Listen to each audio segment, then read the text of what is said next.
So we did a walk with a few friends of mine. We did a 29-mile walk by the beach for the full moon, and we basically walked from one beach town to another one here in Brazil.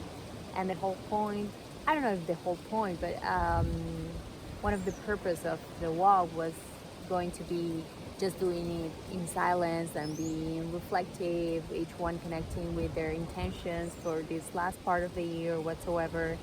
And thing is, we were talking all the time. We couldn't keep it quiet, and of course there were some quiet moments, but most of the time we were just like talking to each other.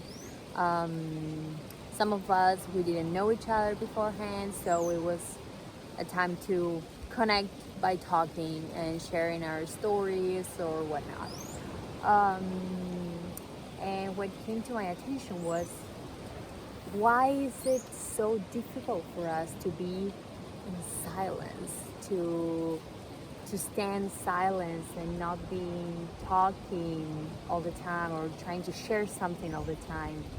And honestly, I don't know, but I've been thinking about this last few days. After this walk, some of the girls, we stayed at a house in the other beach town, also with the purpose of being in silent, along with fasting and just like having a good time resting. But we ended up like, again, talking, not all the time, but most of the time. It was the intention was just to talk for like specific reasons if we had to communicate something to the others, but we were just like chatting.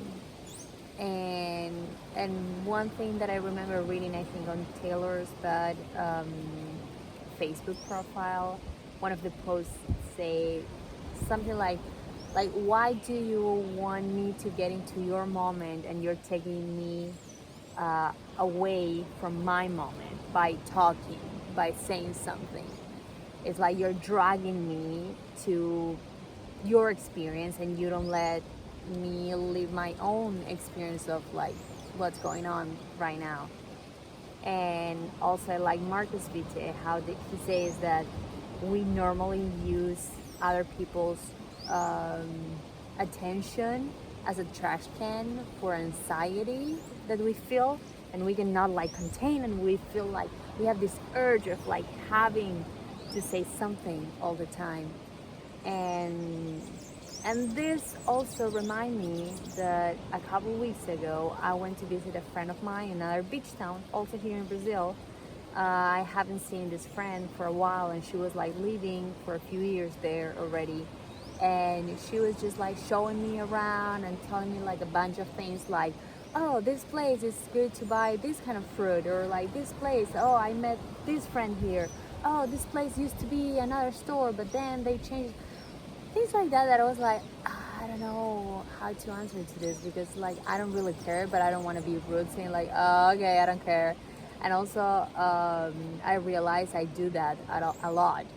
And recently I was here with in this town with my husband, and I used to live here. I lived here for a few years, and I was doing the exact same thing to him, and he was just like, he hasn't talked that much, and he was kind of like all the time, and I was like, and in this store I used to buy my cat's food, and this store used to be this or that. Oh, that one's new.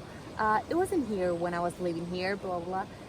I was like, oh my God, I bombarded him with all this information that is not relevant to his day or his life. And I was just like taking him away from his experience, trying trying to get him in my experience of like all these memories I have about this place. But anyway, I've been thinking that lately, how hard it is for us to just like be quiet, and not just quiet but in silence, and share from another perspective or another, I don't know, kind of experience. Um, when I did the Marcus Vita retreat in back in July, I remember something beautiful about that retreat was that he didn't let us introduce ourselves. He was like, I don't want to know your names. You don't care about each other's names either. all the stories you can tell are gonna be like your ego personalized stories, and just like it's not necessary. Stop like spending so much energy in that. And I was like, wow, it's true. And it was so magical to be able to share with so many people from another point where I I was like next to people that I didn't know their names. I was living in a room with people that I didn't know who they were, where they were from, and but we were just like sharing together. And if we see children playing on a playground, normally they don't tell each other their names or where they live or which school they go. It's normally the parents who start like saying like, oh, do you know the name, did you ask the name, did you ask if he blah blah blah.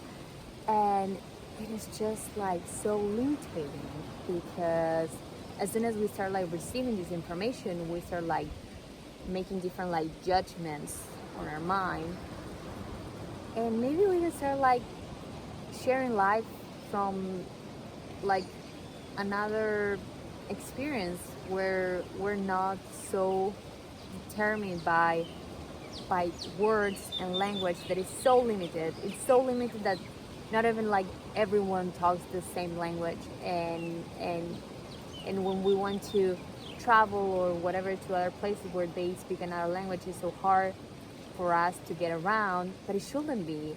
Language is kind of like a barrier that we've been building around ourselves and between people,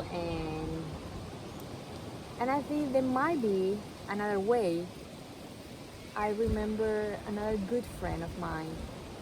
This was many years ago. He had gone to like a ayahuasca retreat, and he was trying to share with me his experience, and after talking a lot, which I thought like was so cool, all the things he was telling, he said like, but you know, Regina, there's so much more to that I cannot like tell you, because it's so hard to put into words, because words are just so limited.